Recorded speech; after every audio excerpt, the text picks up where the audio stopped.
Imaginar es innovar, emprender, crear, generar nuevas alternativas, adaptaciones y conocimiento.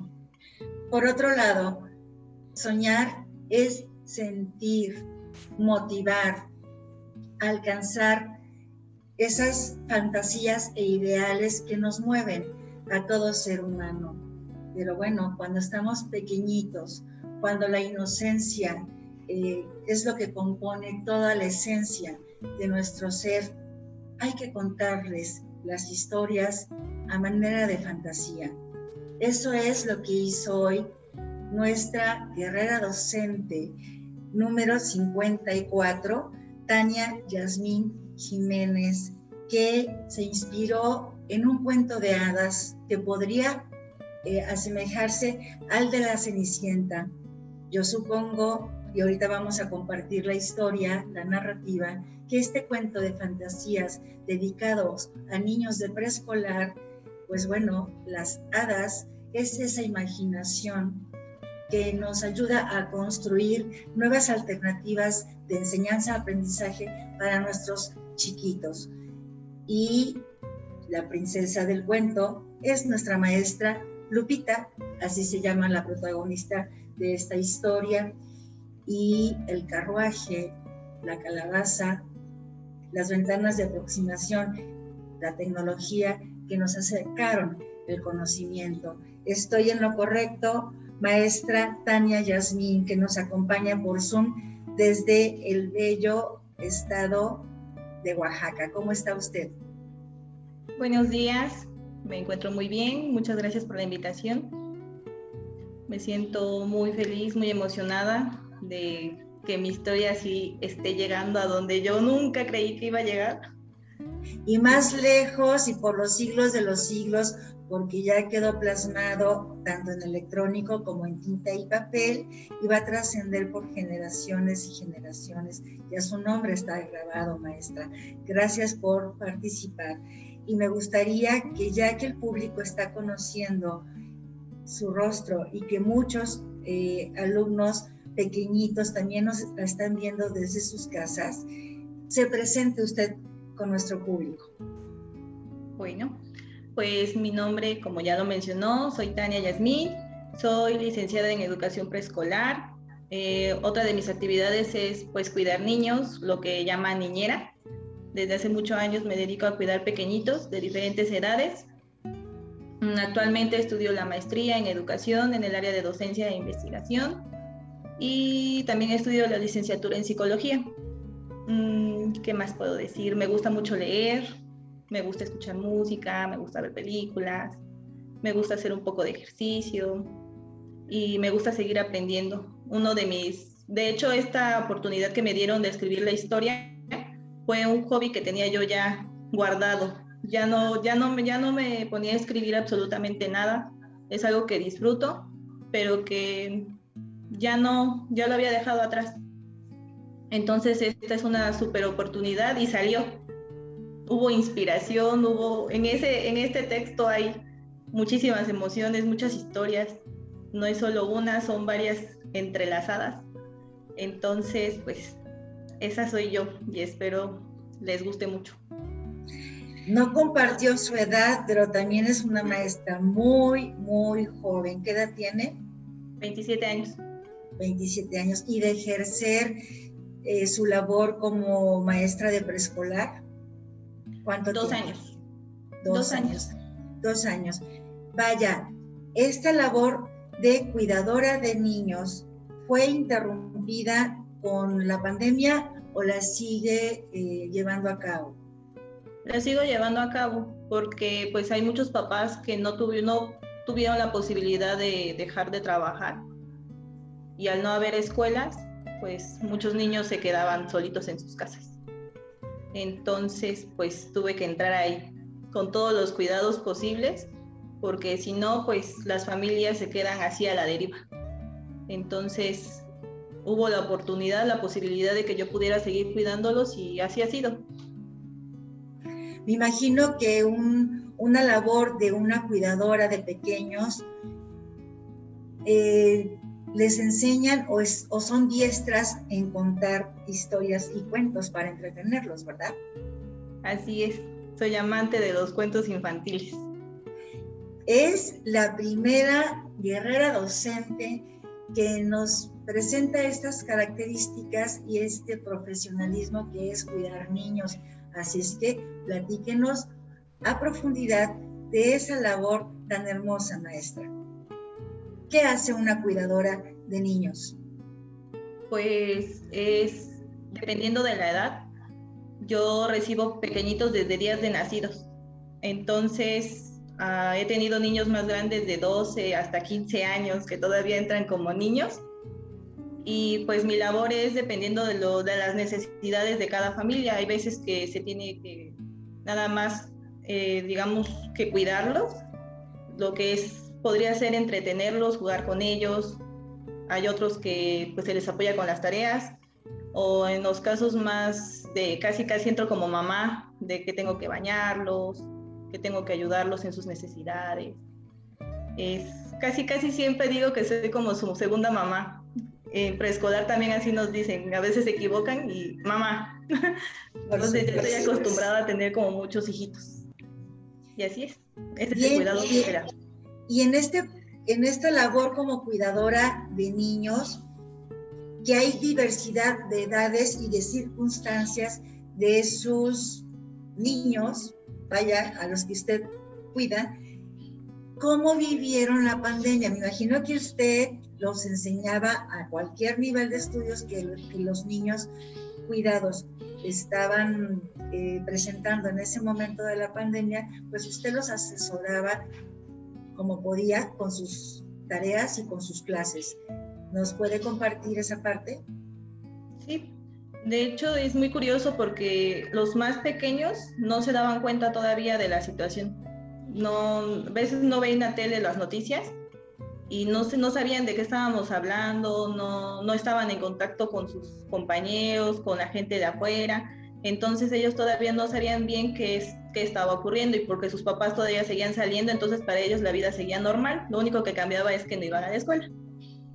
Entonces, pues yo, por ejemplo, les trataba de explicar por medio de juegos lo del lavado de manos, lo del cómo era, bueno, cuando ya empezaron a preguntar, porque sí hubo un momento en el que ya decían, ¿qué es el coronavirus? ¿Qué es eso? Que no entiendo a qué se refieren, qué pasa, nos vamos a morir. Llegaba un punto en el que ya mencionaban la palabra muerte. Entonces, pues por medio de juegos fue que hacíamos retos para poder lavarnos bien las manos con el método que nos enseñaron, pero sin que fuera algo así de muy robotizado, de como si fuera, como que no quería que los tomaran como una orden, sino es un juego, y se acostumbraron con historias, con pequeños videos que empezaron a salir para explicarles a los niños, porque realmente pues era algo nuevo también para mí, que algo así de, no esperaba yo tampoco pues una pandemia y un virus que en ese momento cuando recién iniciaba pues se desconocía, no sabíamos como tanto. Entonces, pues yo les apoyaba en ese aspecto para que no tuvieran miedo, para que no se les generara un poco de ansiedad. Y también pues se les seguía apoyando con tareas para que no lo sintieran muy pesado. De hecho, a mí me tocó que maestras fueran no fueran muy exigentes. O sea, eran muy pacientes, que a su ritmo, que lo que fueran, lo que ellos pudieran, lo que estuviera en su alcance. Entonces, pues por parte de la maestra estuvo muy tranquilo y ya yo les ayudaba otro poco. Les ponía algunas actividades porque pues luego se aburrían o querían estar jugando y así. Entonces, pues por medio, a mí me gusta enseñar por medio de juegos, de cuentos, de actividades en las que ellos pues prácticamente están jugando, pero están aprendiendo. Entonces, me imagino que para los padres de familia fue una gran bendición contar con su apoyo y de otras compañeritas que se dedican a esa labor, porque resolvieron gran parte del problema que a muchas familias les generó este resguardo, ¿no? Así es. De hecho, tengo compañeras que empezaron como que vieron que yo seguía y empezaron como de igual la dinámica, de si estás en una situación así, papá, mamá, no dudes en llamarme, yo me pongo en contacto contigo y te asesoro en algo que no entiendas, porque realmente pues los papás muchas veces se sentían como frustrados de es que no entiendo y no sé cómo explicárselo a mi hijo, a mi hija. Entonces se sentían así. Yo entiendo la frustración que sentían. Fue algo de sopetón. No esperábamos que de un momento a otro los papás nos volviéramos maestros y pues entraba ese momento de pánico y más si tenían que salir a trabajar, ¿cómo lo hago? Entonces sí fue bastante bueno para ellos en ese sentido. De hecho, todavía ahorita tengo niños que asesoro, niños que estoy con ellos al pendiente porque pues tienen clases en línea y no le entienden, necesitan todavía ayuda para aprender el micrófono, la cámara, apagarla cuando es necesario y así. Entonces, pues todavía sí, a pesar de que ya es un año, todavía seguimos aquí apoyándolos en sus casitas o como se pueda. Le voy a generar una pregunta que espero no le genere incomodidad, pero dicen que no hay peor pregunta que la que no se hace.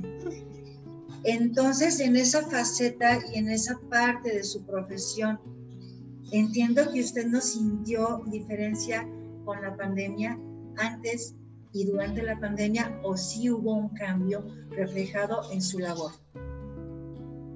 Sí hubo un cambio, porque pareciera que es fácil cuando se escucha así de, pues yo los estoy ayudando y apoyando y así. Pero yo también tenía mucho miedo no entendía, yo nunca había manejado Zoom, nunca había manejado ninguna plataforma, así de rapidísimo tuve que aprendérmelo, manejarlo y listo.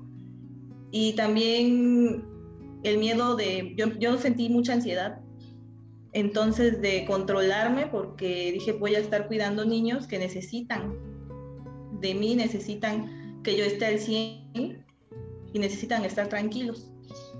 Entonces, pues, no sé, todavía ni siquiera termino de acostumbrarme porque pues son cuidados que seguimos manteniendo, que el cubrebocas, que esto, que lo otro. No es lo mismo, no sé en qué momento vaya a volver la normalidad, pero sí hubo un cambio bastante grande desde que yo entraba a la casa, que desinfectenme lo más que puedan. Yo no salía de mi casa, esa era una ventaja, que yo me la pasaba casi todo el tiempo en mi casa y si tenía que cuidar a alguien, pues me dirigía directo a su casa. Pero pues era mucho temor, o sea, era una preocupación grande porque igual pues los papás salen. Entonces dije, a ver en qué momento pasa algo, pero ojalá que no. Y así, pues esa es la diferencia. Las clases para mí siguen igual. Enseñarles es lo mismo, solamente que con más actividades, y es muy, muy bonito porque aprendí a utilizar muchas plataformas y medios para llegar a ellos, pero el miedo constante ahí está, la preocupación de no vaya yo a enfermarme o alguno de mi alrededor. Hasta este momento, maestra, 54 docentes y maestros han manifestado que el reto más grande que afrontaron fue precisamente el uso de las tecnologías. Debo entender entonces que la formación de maestros en las escuelas normales realmente enfocan el mayor porcentaje de su formación hacia la presencialidad. Y ya cuando el maestro continúa sus estudios en especialidades, diplomados, cursos o maestrías y doctorados, es cuando ya empiezan a enfocarse un poquito más a las tecnologías, porque realmente han manifestado que su reto más grande fue el uso de las tecnologías, y usted también lo está confirmando. Es así que será que a raíz de este evento y esta adversidad, el contenido temático en la formación de las normales para maestros deban de enfocarse ya más bien a la tecnología y al aprendizaje a distancia, maestra. Sí, yo lo veo sí muy necesario, porque platicando con mis compañeras, platicando con maestros que son más grandes y que tienen más experiencia, que yo lo veía y me comentaban, no, es que está muy difícil. Yo ni siquiera ocupo la computadora para empezar. Entonces tuvieron que comprar computadora, tuvieron que comprar celular. Fue un cambio drástico, porque decíamos, no, pues nunca, ¿para qué? Si yo ya estoy grande, ¿ya para qué aprendo? Y no, o sea, realmente se vino y no importó la edad, aquí tienes que saber manejar la tecnología, saber manejar la computadora, saber manejar los programas, y pues en la escuela, yo siempre le he dicho, la licenciatura no me da todas las herramientas, solo es una base, es de seguirse actualizando, de seguir tomando cursos, diplomados, maestrías, especialidades, porque realmente es muy poquito. Yo cuando salí decía, no, pues ya acabé. Y no es cierto. Tomé cursos, he tomado cursos y es donde he estado aprendiendo, donde he puesto en práctica otras cosas que he aprendido, que si yo me hubiera quedado solo con la licenciatura, pues no hubiera sido tan funcional. Yo tenía en mente, de hecho, antes de la pandemia, hacer videos de cuentos, grabar historias por medio de tecnología que llegara a más personas. Y también el uso con otra compañera, el uso de la lengua de señas, a participar las dos. Y esos eran nuestros planes. Entonces ahorita dije, no, pues en cierto aspecto la pandemia ayudó para que nos apuráramos con ese proyecto de grabar, de tener, ahora sí que le digo a mi familia, ya me volví youtuber porque me compré hasta mi aro de luz, me compré mis audífonos, mi micrófono, todo para poder tener un espacio y poder grabar mis videos, mandarlos, que me vean aunque sea un rato, que sepan que todo está aquí bien, que darles un momento de felicidad, de entretenimiento, de algún tema, de brindar algún conocimiento. Y pues eso lo he estado aprendiendo en la marcha, porque realmente yo no sabía absolutamente nada de algunas aplicaciones, de editar, nada de nada. Pero la vida indudablemente es un constante aprendizaje hasta que dejamos de existir. Realmente todos los días tenemos que aprender, y si bien es cierto, la universidad y las escuelas son muy valiosas porque nos proveen de mucha información y conocimiento teórico, la prueba de fuego está en la realidad. La realidad realmente nos pone muchos retos que afrontar, pero justo con todo ese bagaje de información que nos forman en las universidades, podemos utilizar la imaginación, como lo mencioné en un principio, para crear nuevas rutas y nuevos caminos hacia adaptarnos a cualquier niño con cualquier circunstancia y necesidad educativa. Bien, maestra, a mí me gustaría retomar luego una entrevista con usted tras este programa para generar esos proyectos y darle forma a esos proyectos que usted tenía antes de la pandemia. Aquí en Editorial Unisan podemos emprenderlos y generar esos videos con su autoría para transmitirlos y permearlos en todo el ámbito magisterial y docente. ¿Cómo ve? Pues suena genial la idea. Luego la busco para concretar ese proyecto, maestra. Una pregunta antes de compartir su cuento de hadas. Si usted se llama Tania Yasmín, ¿por qué la protagonista se llama Lupita? ¿Quién es Lupita? Ay, es que yo recuerdo de niña, no sé si está en mi cabeza nada más o si es real, una novela que pasaban de una maestra que se llamaba la Miss Lupita. Y cuando yo iba a la normal, siempre me topaba así como con maestras, es la maestra Lupita. Y le decía yo a una compañera, creo que el requisito aquí es para ser maestra de preescolar es ser Lupita, porque he conocido a muchas Miss Lupita. Entonces le digo, se me quedó ese marcado de que una maestra de preescolar con el nombre de Lupita. Entonces ahorita me acordé y dije, voy a ponerle a mi protagonista Lupita. Curiosamente, mi primer maestra, porque yo no estudié preescolar, mi primer maestra en primero de primaria era la maestra Lupita, y no sabe con qué aprecio la recuerdo. Bien, empecemos a compartir su cuento de hadas, maestra. El dilema de Lupita. Érase una vez en un pequeño pueblo de un reino muy lejano, una maestra de nombre Guadalupe, que daba clases en un preescolar.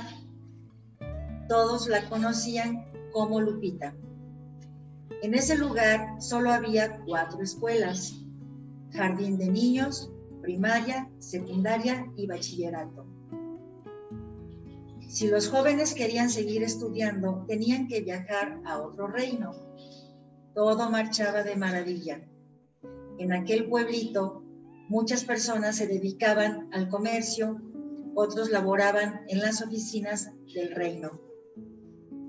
Cada uno de los habitantes se desempeñaba de acuerdo a sus habilidades y necesidades. Un día empezó a llegar a la comunidad un rumor sobre un enemigo que estaba atacando diferentes reinos. Los habitantes se sentían inquietos y a la vez escépticos, así que no hicieron mucho caso y siguieron con su vida normal unos meses más. Hasta que de pronto el rumor se hizo más fuerte. Los anunciantes del reino gritaban por las calles, iban a los comercios, casa por casa, anunciaban que el enemigo se acercaba. Lo describían como algo poderoso que había atacado ya muchos reinos, dejando miles de muertos y heridos, que no habían podido defenderse porque es invisible y afectaba sus vías respiratorias, dejándolos vulnerables. Atacaba sin que la gente se diera cuenta. Era sigiloso y altamente letal. Un día, el gobernante del reino y su consejero anunciaron que el temido enemigo había llegado ya, así que tenían que empezar a protegerse, ya que este enemigo estaba atacando a aquellos que no se cubrían la boca, nariz y ojos. Por ello, si se tocaban con las manos sucias la cara, podrían enfermar más rápido. Al pasar de los días, todo iba empeorando. Se les pidió a los habitantes que permanecieran en sus casas por 15 días. La gente que tenía las posibilidades de dejar de trabajar lo hacía. Los estudiantes también dejaron de asistir a la escuela. La maestra Lupita, entonces, le pidió a los papás que terminaran su libro de ejercicios y en cuanto acabara la cuarentena y volvieran a clases, retomarían sus actividades. Con lo que no contaban es que el regreso a clases aún no sucedería. La cifra de muertos y enfermos por aquel enemigo invisible iba en aumento. Fue necesario seguir resguardados, por lo que la maestra se sentía preocupada.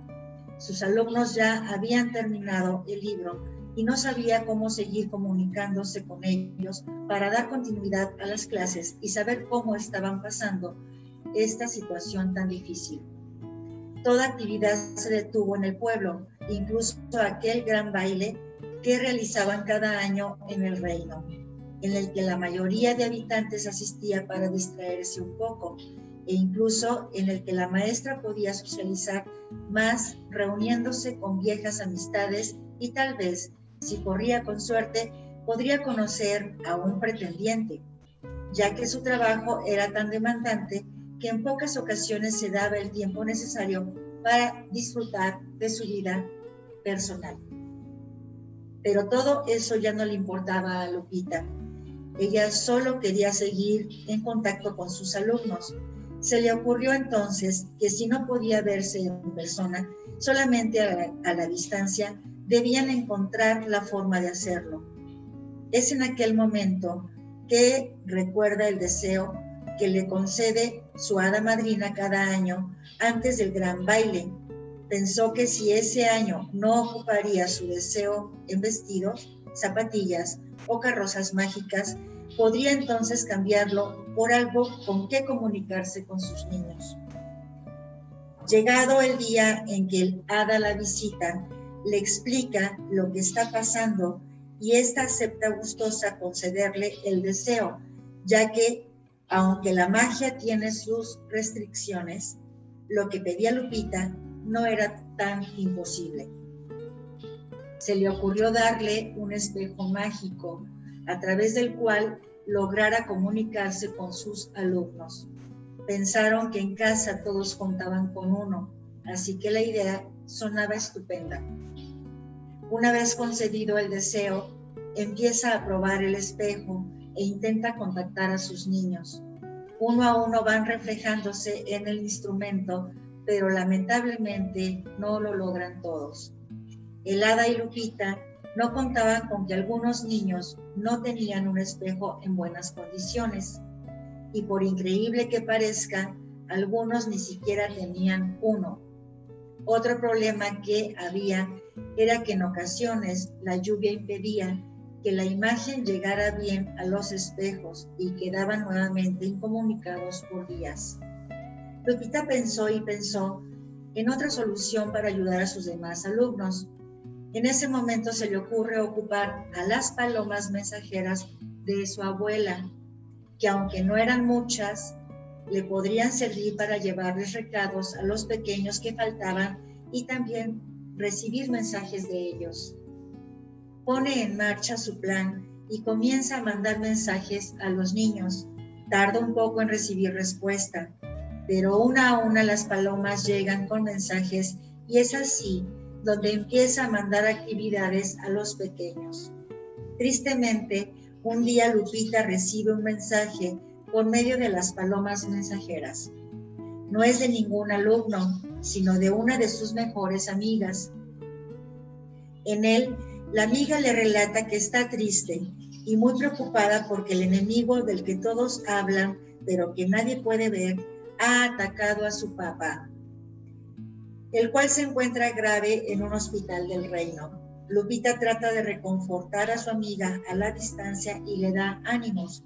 Le dice que confíe y que todo saldrá bien.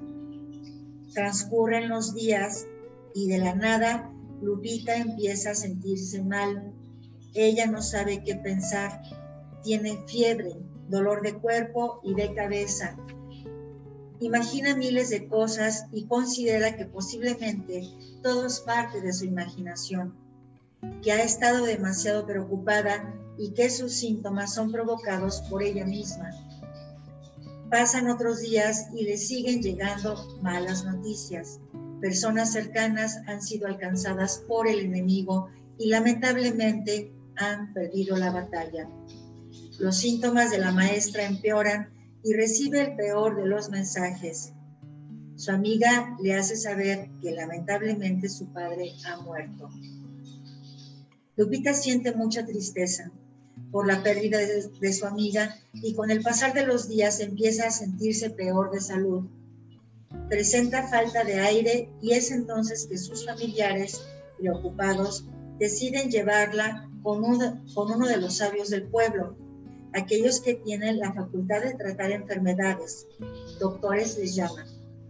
Preocupados por los síntomas que la maestra tenía y pensando que posiblemente ya había sido atacada por aquel enemigo, le hacen pruebas y le diagnostican una enfermedad llamada asma.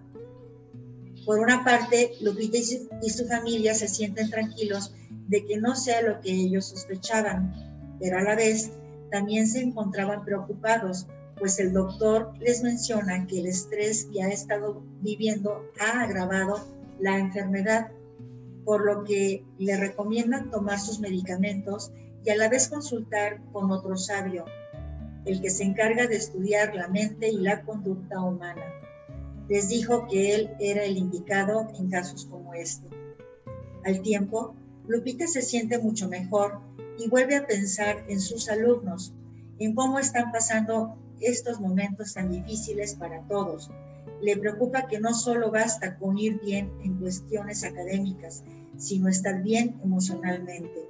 Por ello, tomó la decisión de no saturar a sus niños y a los papás con tantas actividades y de la mano de lo que ha investigado sobre la salud mental, decide enviarles cuentos y otros materiales de distracción a sus pequeños. De igual forma, les servirá mucho en su preparación académica.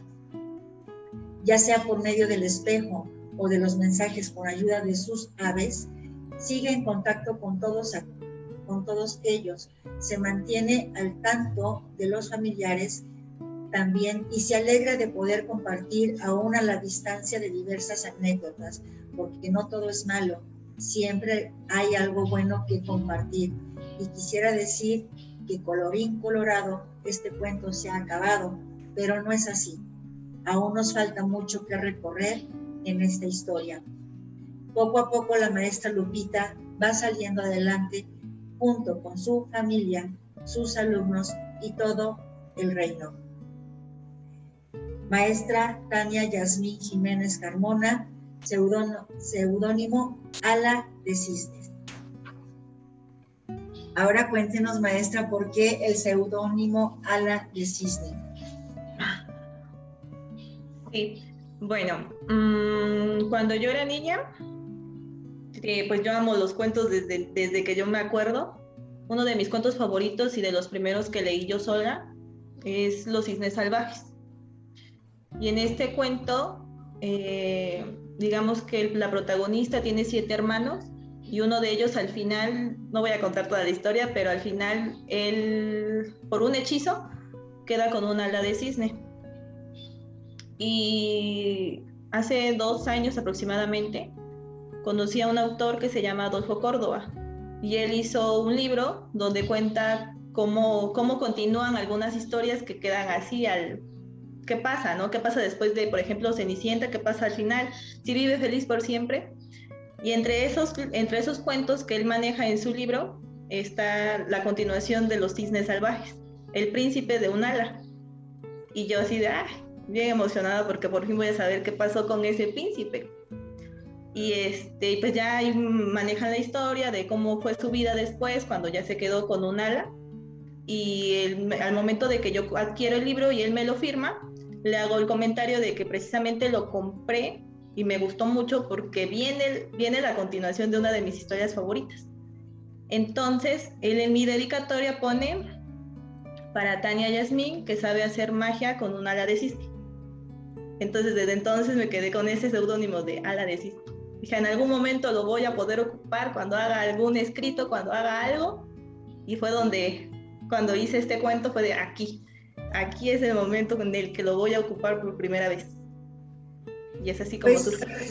Qué bonita experiencia, maestra, y ya veo que no le costó ningún trabajo participar en Épica 100.100, que incluso también en el tema personal deja ver muy, muy levemente que también usted está esperando a su príncipe azul. Y que lo postergó tantito justamente por el maléfico COVID-19. No, de hecho, sí pareciera, pero no es mi historia. Digamos que yo manejo aquí en esta historia, son muchas maestras reflejadas ahí.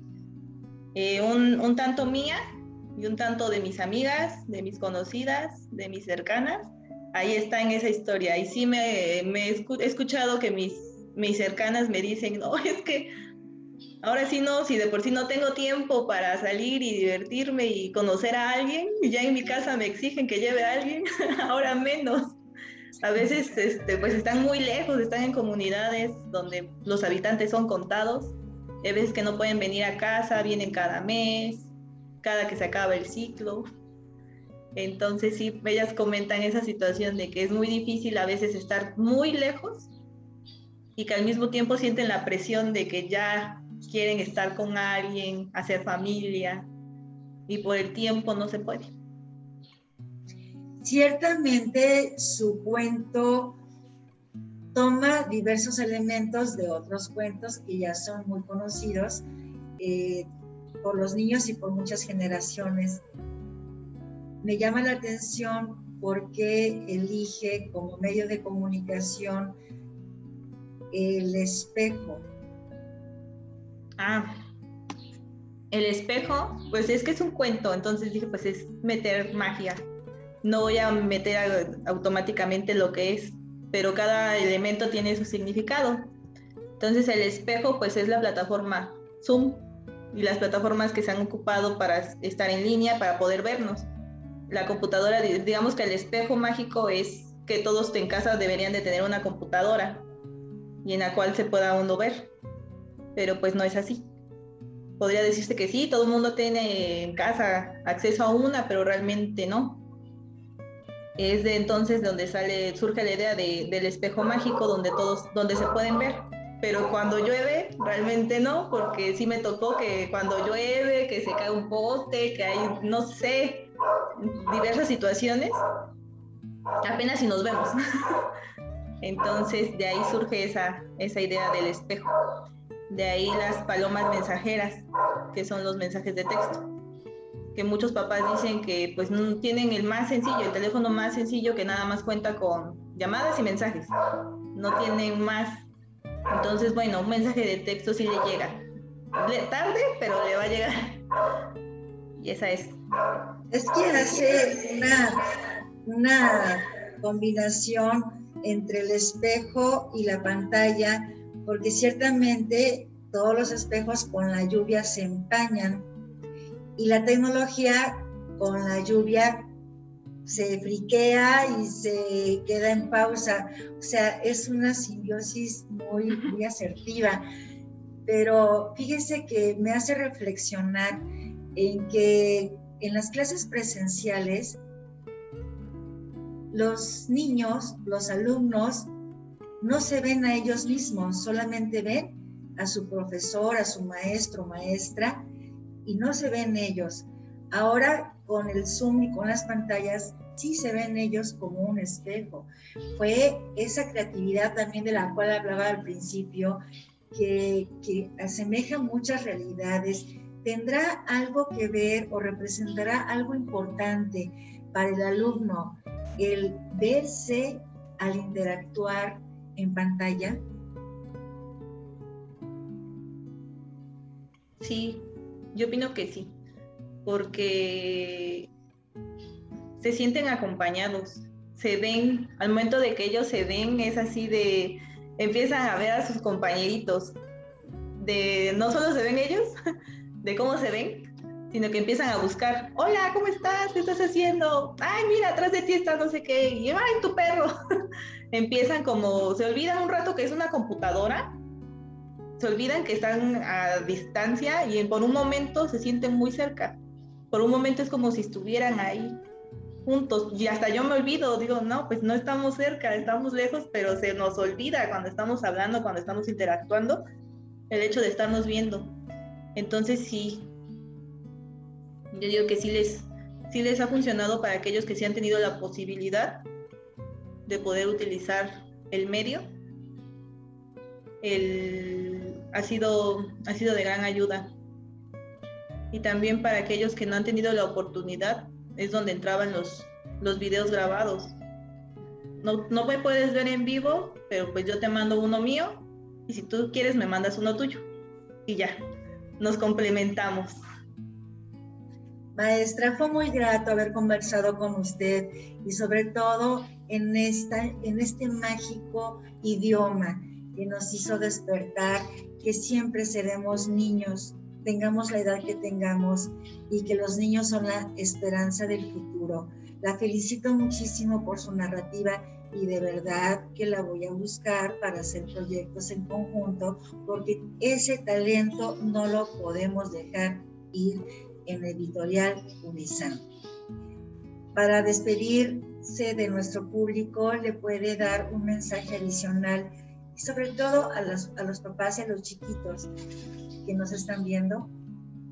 Claro, pues no solo como maestra, como amante de la literatura, y de verdad aparte de eso, soy lectora voluntaria, y no hay nada más bonito y más rico que leerle un cuento a un niño.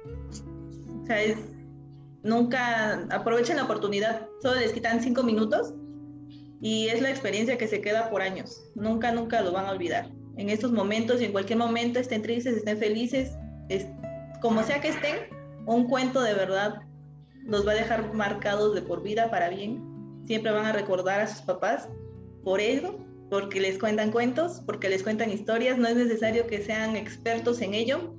De verdad, los niños valoran mucho que se den un espacio, un tiempo de contarles algo, y se olvidan de todo lo que esté pasando alrededor.